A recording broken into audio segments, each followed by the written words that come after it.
Hello, my name is Tony Berard, and today I'm going to showcase a new game. It's going to be in the Dice Chess series. This is Dice Chess 10. I've done a lot of videos on Dice Chess 8. Some of the earliest videos are just called Dice Chess because I didn't name it Dice Chess 8 yet. I didn't know it was going to be more than one game, but looks like it's going to be 3 games. There'll be Dice Chess 8, Dice Chess 9, and Dice Chess 10. Dice Chess 10 is ready for purchase. It's on the Game Crafter site, and I put the board on the top with the files listed and the ranks, and on the sides of the box it shows Dice Chess 10, a new chess variant invented by Tony Berard. And I changed the side of the box for Dice Chess 8. It shows an 8 there now instead of just Dice Chess. So we open the box and see what we get. To set this down for a second. No TV magic here. Either pause the video or just set it down like this. It's only a few seconds.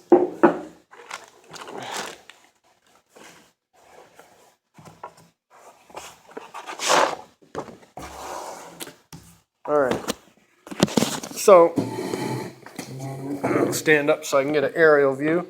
This is the board that you get with the files labeled and the ranks labeled. So this is square A1 and this is square A10. This will be J1 and J10. Alright, each side gets 4 kinds of dice. This is the king cube. I don't have my sheet anymore. I can make one here though. Let's see. So to move is 3 points. To capture is 2 points. To increment,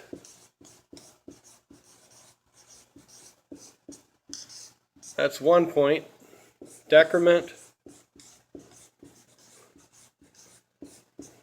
that's 1 point. And we get a new operation in Dice Chess 10. That is relocate.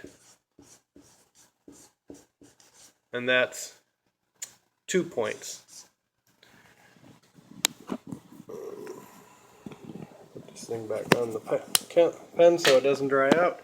Alright, so we have move, capture, increment, decrement, and relocate. So we will describe each of those. And there's still the mobility range and the power factor, just like in Dice Chess, the regular Dice Chess. And so the king cube can be captured by anything, and it can capture anything. And it can, each side gets 6 points on a turn. Moving is 3, so if the king cube wants to move 2 spaces, it costs the entire turn to do that, because that counts as 2 moves. So a king cube can move like a knight. That's 6 points to move from here to here. It looks like a knight move, but it's actually 2 distinct moves. It's a diagonal move and a vertically forward move. Or a diagonal move this way in a vertically forward move, and so on. The object of the game is to capture your king cube, or to capture your opponent's king cube, not to capture your own. That would be very easy right from the starting position. No, it's the object of the game is to capture your opponent's king cube, and of course your opponent has something to say about that. And this is the black king cube. They'll start out on the E and F files, because there's 4, then the spot for the what would be the queen, then the king, and then 4, because this is a 10 by 10 grid. All right, so well the white king cube will go here, the black king cube will go here. mirror images as before. Since it's a extra dimension to the board, 10 by 10 instead of 8 by 8, we still get that a white square is on the right hand side. But because of the alternating colors, we don't get, oh, we do get this, that the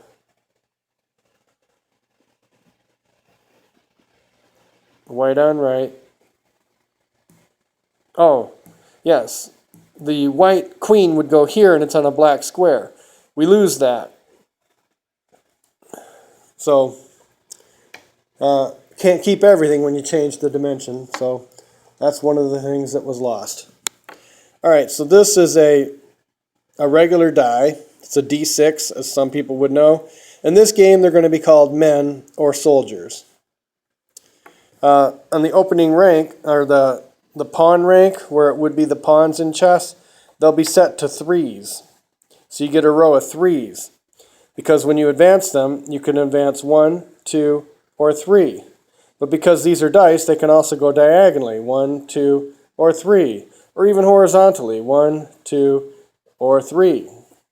You can increment and decrement also. If you don't want to move 2 pieces in a turn, you could increment this to a 6 for 3 points, and then go 1, 2, 3, 4, 5, 6, as long as the path is clear. And you could land there. So you could do that. That would be 1 full turn. So 3 increments plus a move.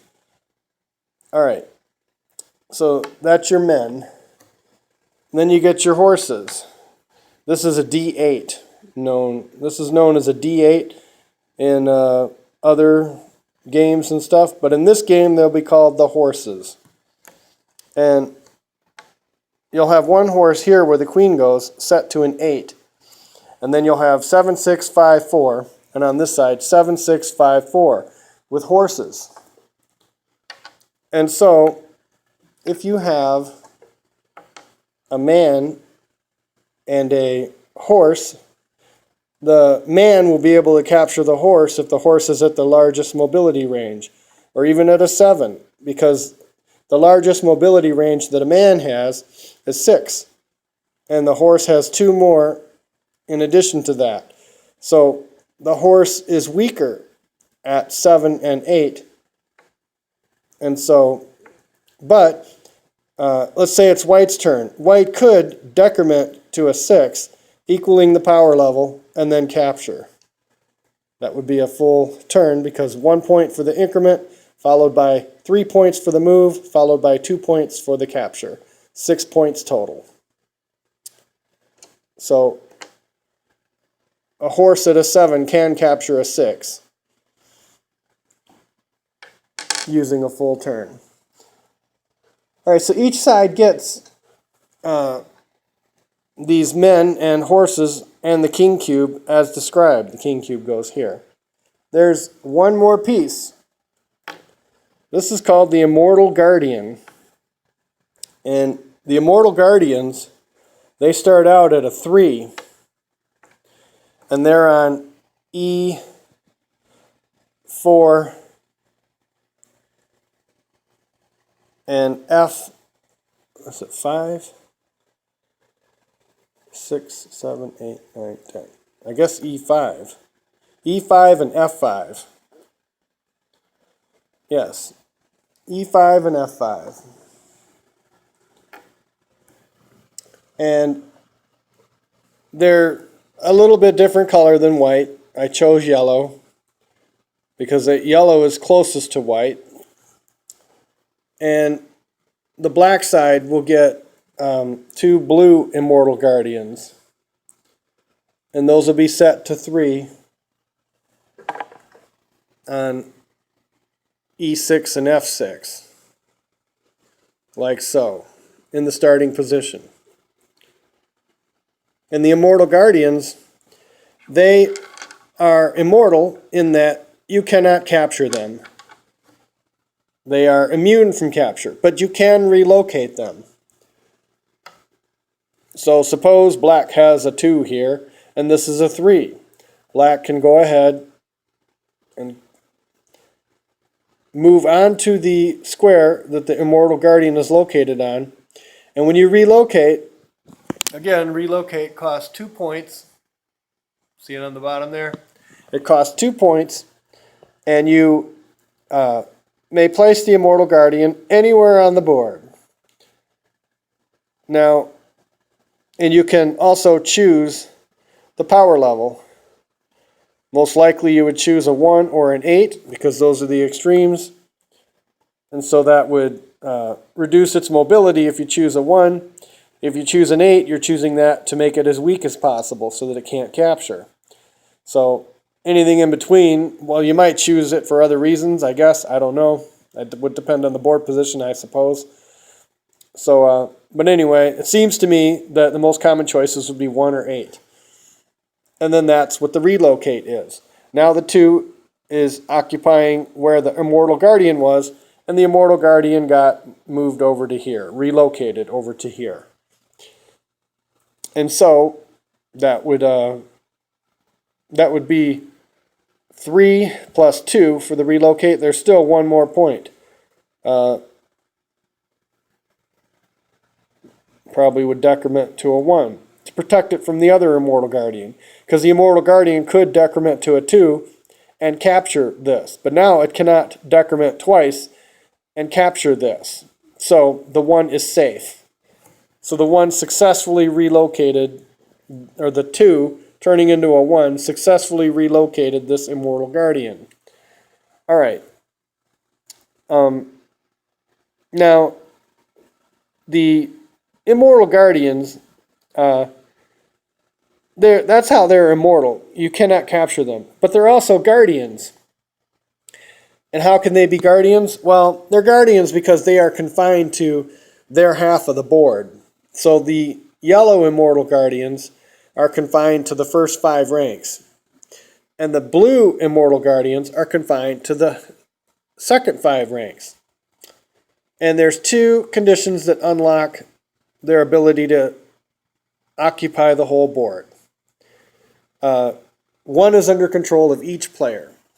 So the condition that's under control of your own play is if you move your king cube to the opposing side, like Nimzovich called this the frontier line, meaning the boundary that separates your territory from your opponent's territory. So if you cross the frontier line with your king cube, even in a fleeting way, let's say it was white's turn and white did this and then this. Well, for that turn, white crossed the frontier line, even though he's not currently on the opponent's side of the board. So no matter how fleeting you were in the opponent's territory, like suppose all these were covered by the Immortal Guardian, you would be in check if you stayed there. But zapping there briefly and coming back, you didn't stay in check, and so you might be safe here.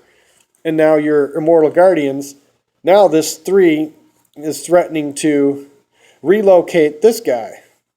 So that's something that didn't happen before because this guy was confined to his half of the board. So that's one condition that can unlock your Immortal Guardians, is if your king cube crosses the frontier line, no matter how briefly. The second criterion that can unlock your Immortal Guardians to access the full board is if your opponent does something for you. Let's suppose this was like this, and white's Immortal Guardians are confined to this half of the board. But let's say white does this, decrements to a 1, moves on to here, and relocates to his own side of the board. Well, now that unlocks white's Immortal Guardians. Now white's Immortal Guardians access the full board. So your opponent can also unlock the full board for your Immortal Guardians. So those are the 2 conditions. If your king cube, where'd he go? Here. If your king cube goes into the opposing territory, even briefly, you unlock your Immortal Guardians to get to the full board. And if your opponent relocates one of your Immortal Guardians to his own side of the board or her own side of the board, that unlocks your Immortal Guardians. Once they're unlocked, they stay unlocked. So you don't have to unlock them twice. That's for the rest of the game. If your Immortal Guardians get unlocked for the whole board, then that stays for the whole game. So, and that's all the rules. So, I have a few minutes left. Well, I don't have enough to get into a game. So it took about 15 minutes. It takes about a half hour to explain chess. So this game is more complex. This game is a lot more complex than Dice Chess. Dice Chess 8. It's I haven't done the math yet, but I'll do the math soon and figure out just how many positions are possible with this game. It's from combinatorics. I did that for Dice Chess 10, and there's approximately it was 10 to the 10th. So it's about 10 billion. So for every chess position, every unique chess position, because there's about 10 to the 42 of them, and there's about 10 to the 52 positions of Dice Chess 8.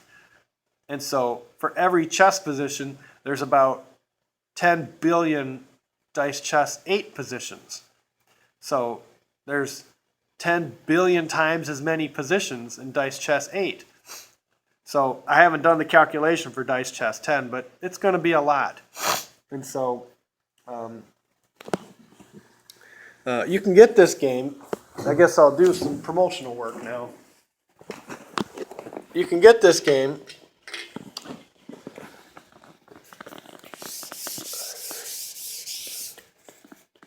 if you go to www.thegamecrafter.com, and you can search for Dice Chess. That'll probably do it, but you can get more specific because I have Dice Chess 8 and Dice Chess 10. So let me zoom out a little bit. So www.thegamecrafter.com, all one word, thegamecrafter.com, and you can search for Dice Chess 8 and Dice Chess 10. Those two games are available on there now. I just showed you Dice Chess 10. I've made a lot of videos of Dice Chess 8. So,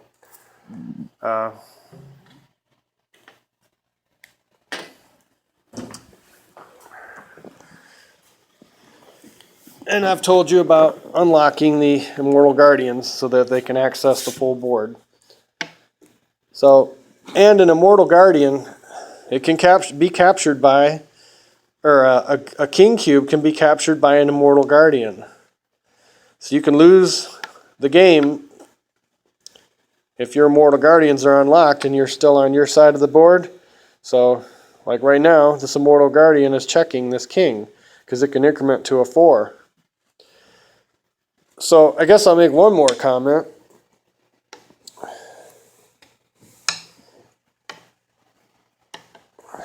So let's say we have this for the position.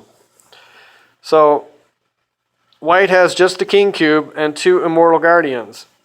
Black has just his King Cube and his 2 Immortal Guardians. So the Immortal Guardians, they're immortal. They're not going to leave the board. They can relocate each other, but they're not going to get off of the board. The King Cubes can be captured.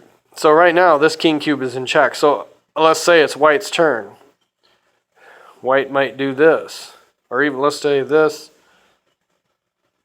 And this.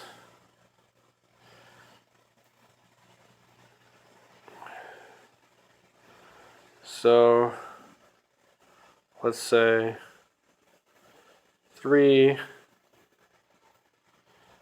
and 3. Check. Ooh.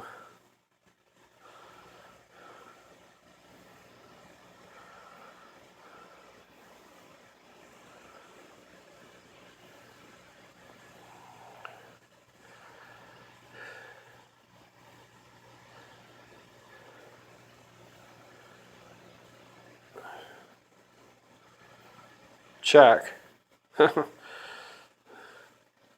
White's in a bit of trouble. 1, 2. And there might not be enough. Can't decrement, capture the 1, so I guess it was short-lived. So he'll relocate this guy out of town. And maybe that's enough to...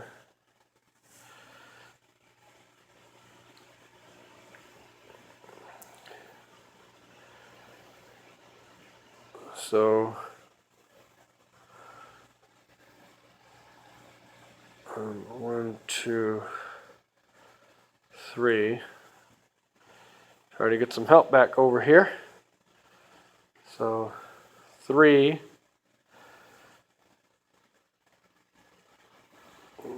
3. Check.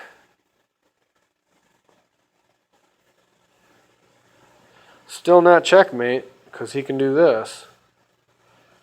A lot of resources. So it appears that 2 Immortal Guardians, without the help of their King Cube, can't pull it off. They can't checkmate the opposing king. So you're going to need some more pieces. So if you trade down just Immortal Guardians, it looks like it's a draw. I hadn't figured that out before. I figured that out just now. So you can see what a wonderful game this is. The endgame theory is going to be quite intense because you can have a horse plus the Immortal Guardians, a man plus the Immortal Guardians. That's it. But there might be a horse on either side, and of course checkmates can be possible with an extra piece.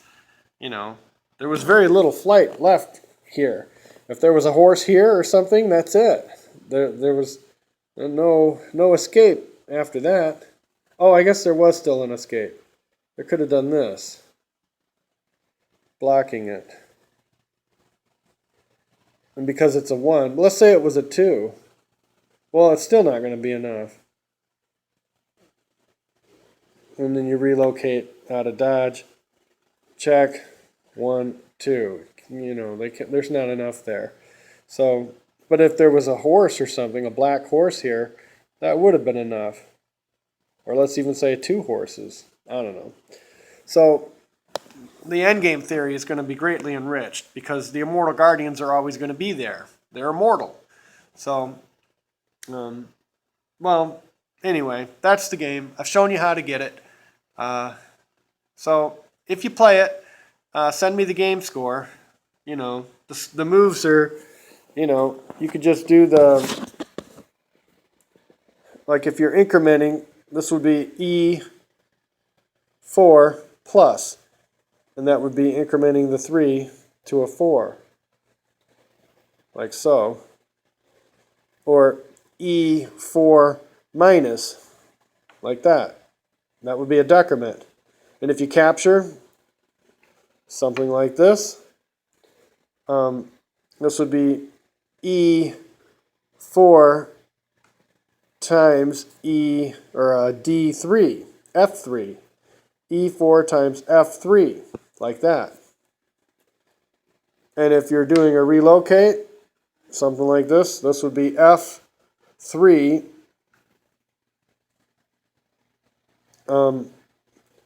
I guess maybe a dot F4, and then in parentheses, put the power level, say 1, comma, D10, close parentheses, something like that. That would be how you could show all the captures, all the relocates, and all the regular moves, plus all the increments and decrements. That's everything that's possible. So the notation is not that difficult to keep track of all the moves that occurred during the game. So hope you enjoy the game. It's going to be a rousing good time, We're working on trying to get the website www.timesandbarbs up and running. We're working on getting Fighting Chess up and running first. And hopefully that can happen. So that's where we're at. Eventually we're going to get Dice Chess 10 and all the other ones up and running on that site using my rating system and the new tournament design to run tournaments. And we're going to find world champions for all of the games, including Dice Chess 10. So good things are coming. All right, this is Tony Berard signing off.